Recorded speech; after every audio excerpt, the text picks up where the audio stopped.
Hey everyone, it's Laura here of MakingCardsIsDone.com, and today I'm here with a brand new video series featuring close to my heart products. Each Monday until July 11, I will be showcasing their products, and since this is a fun and new collaboration, there are some giveaways, so be sure to check out my blog post for more information about those, and let's get started with my project. I am using the charming Cascades stamp set from Close to My Heart along with the Glacier Ink to create a fun background. So I just mounted that stamp onto my largest acrylic block. You could also use a mini MISTI or a stamp press if that would be easier for you. This time I just used an acrylic block.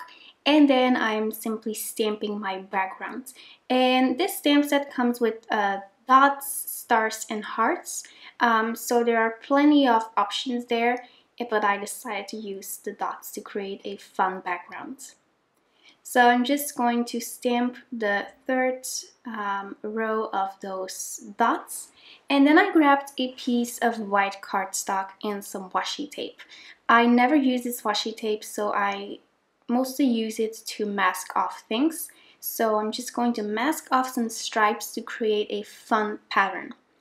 So I'm using the Amber ink from Close to My Heart, and I am blending that onto that paper using an ink dauber. No, sorry, a blender tool from Tim Holtz, but you could also use an ink dauber.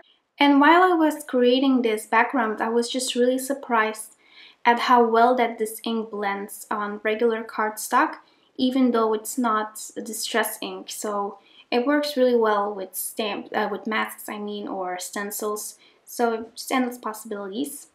I'm using the Friendly Pets stamp set from Close to My Heart, and I stamped that onto some white cardstock with Copic friendly ink, and then I'm Copic coloring this image. I used NO to color the entire image, so this is my lightest color and also my base color, and then I am adding some shading with the N2 marker, and then I am flicking my brush a little bit to blend that out with the N1 marker, and then finally I used the NO to blend it all together. And I just thought that it needed a little bit of extra shading, so I went ahead and I used the N3 marker. So I'm just going to color that belly with an N1 marker, an NO marker, and then I blended that out with the colorless blender. Then for those stripes I am using N4 and N6. And then for the inside of those ears and for his little nose, I am using R11.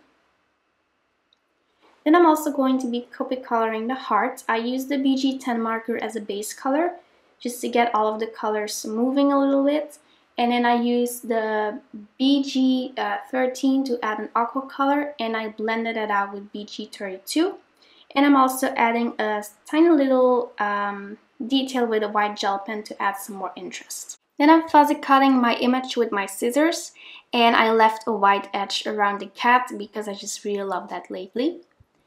I'm also going to be stamping a sentiment from the same Friendly Pets stamp set, and since I wanted that sentiment to stand out a little bit, I am using just the regular black ink from Close to My Heart, and I already die cut a circle out of that striped pattern paper, and I also die cut a circle out of some white cardstock.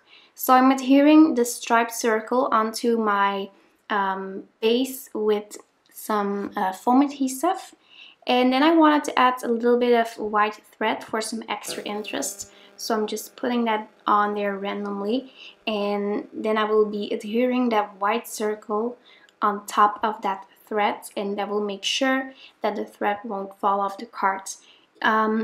So as you can see here, I am going to adhere my cat first onto my white circle. I'm just using some regular adhesive for that. You could use any adhesive for that. You could even adhere your cat with some foam adhesive if you would like to. And then I'm using some of the Calypso sequins from Close to My Heart. And what I like about these is that there's already some adhesive on the back, so you don't need to use extra glossy accents. And I'm adding a little drop of glossy accents under that thread just to make sure that it won't fall off, and then the sequins will hold that down as well. So there we go. I'm also going to add some itty sparkles, or bitty sparkles, I'm not sure. I will link to the product in my supply list below. But I'm using these really tiny gems from close to my heart to add some extra bling. And then finally, I'm adhering my card base onto a note card that I cut out of some amber cardstock from close to my heart. And it's the same color as that ink for those stripes, so it just matched perfectly. And then finally, I'm adding a little bit of glossy accents to the heart. So that's it for now. Thank you so much for watching. Be sure to visit my blog for more information about the giveaways, and I'll see you soon. Bye bye!